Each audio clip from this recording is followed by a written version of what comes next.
എല്ലാ കൂട്ടുകാർക്കും മായ ഗാർഡൻസിലേക്ക് സ്വാഗതം.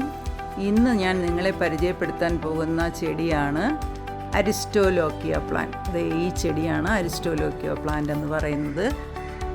ഇതിന് മലയാളത്തിലൊരു പേരുണ്ട്, ഉറി തൂക്കി എന്നും പറയും. കണ്ടോ, ഇതാണ് അതിൻ്റെ മൊട്ടുകൾ.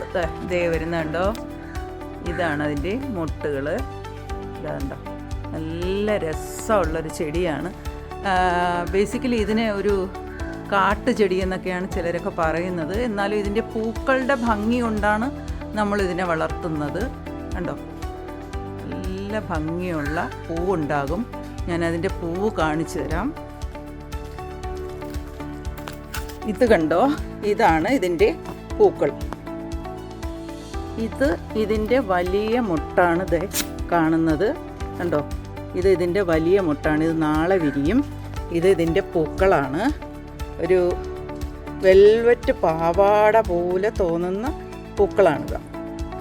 നല്ല ഭംഗിയുള്ള പൂക്കളാണ്. യഥാർത്ഥത്തിൽ ഇതൊരു വള്ളിച്ചെടിയാണ്. കണ്ടോ, നമ്മളിതിനെ ഒരു പോട്ടിനകത്താക്കി ഇതിനെ നമ്മൾ ചുറ്റി നിർത്തിയിരിക്കുകയാണ്. ഇതാണ് ആ പ്ലാന്റ്, അരിസ്റ്റോലോക്കിയ എന്ന് പറയുന്നത്. ഡച്ച്മാൻസ് പൈപ്പ് എന്നും ഈ പ്ലാന്റിനെ പറയുന്നുണ്ട്. നമ്മളൊരു വെൽവെറ്റ് പാവാടയൊക്കെ ഇങ്ങനെ വെയിലത്ത് വിരിച്ചിട്ടിരിക്കുന്നത് പോലെയൊക്കെ തോന്നും. ഇതിൻ്റെ മുട്ടിന് നല്ല വലിപ്പമുള്ള മുട്ടുകളാണ്. ഇതേ കണ്ടോ, ഇത് കണ്ടോ, ഇത് നാളെ വിരിയുന്ന മുട്ടുകളാണ്. നമ്മൾ ആദ്യം ഇതിൻ്റെ ചെറിയ മുട്ടുകൾ കണ്ടില്ലേ. ഓക്കെ, ഇതാണ് ഇന്ന് ഞാൻ നിങ്ങളെ പരിചയപ്പെടുത്തിയ ചെടി. ഈ ചെടി ആർക്കെങ്കിലും ആവശ്യമുണ്ടെങ്കിൽ ഇതിലൊരു വാട്സപ്പ് നമ്പർ ഞാൻ കൊടുത്തിട്ടുണ്ട്. ആ നമ്പറിൽ ബന്ധപ്പെട്ടാൽ മതി. നിങ്ങൾ എവിടെയാണെങ്കിലും നിങ്ങൾക്ക് ആ ചെടി ഞാൻ അയച്ചു തരുന്നതായിരിക്കും. ഓക്കെ, അപ്പോൾ ഇന്നത്തെ ചെടി പരിപാലനം കൂടി പറയട്ടെ. ഇതിൻ്റെ ചെടി പരിപാലനം, അതായത് ഇതിന് ചാണകപ്പൊടി മാത്രം കൊടുത്താൽ മതി. പിന്നെ എപ്പോഴും ഒരു ചെറിയൊരു നനവുണ്ടായിരിക്കണം. പിന്നെ ഇതിൻ്റെ പ്രൊപ്പഗേഷൻ രീതിയും കൂടെ ഞാൻ പറഞ്ഞു തരാം.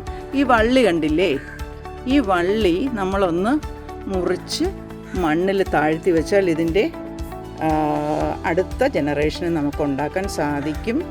പിന്നെ ഇതിനകത്ത് ധാരാളം വിത്തുകൾ ഉണ്ടാകാറുണ്ട്. ആ വിത്തുകൾ പൊട്ടിച്ചെതറിയിട്ട് ധാരാളം പൂക്കൾ ഇതുപോലെ ചെടികൾ ഉണ്ടാകും. അങ്ങനെ രണ്ട് തരത്തിൽ നമുക്ക് ഇതിൻ്റെ പ്രൊപ്പഗേഷൻ ഉണ്ടാക്കാം. അപ്പോൾ നിങ്ങൾക്ക് എല്ലാവർക്കും ഈ ചെടി ഇഷ്ടപ്പെട്ടെന്ന് കരുതുന്നു.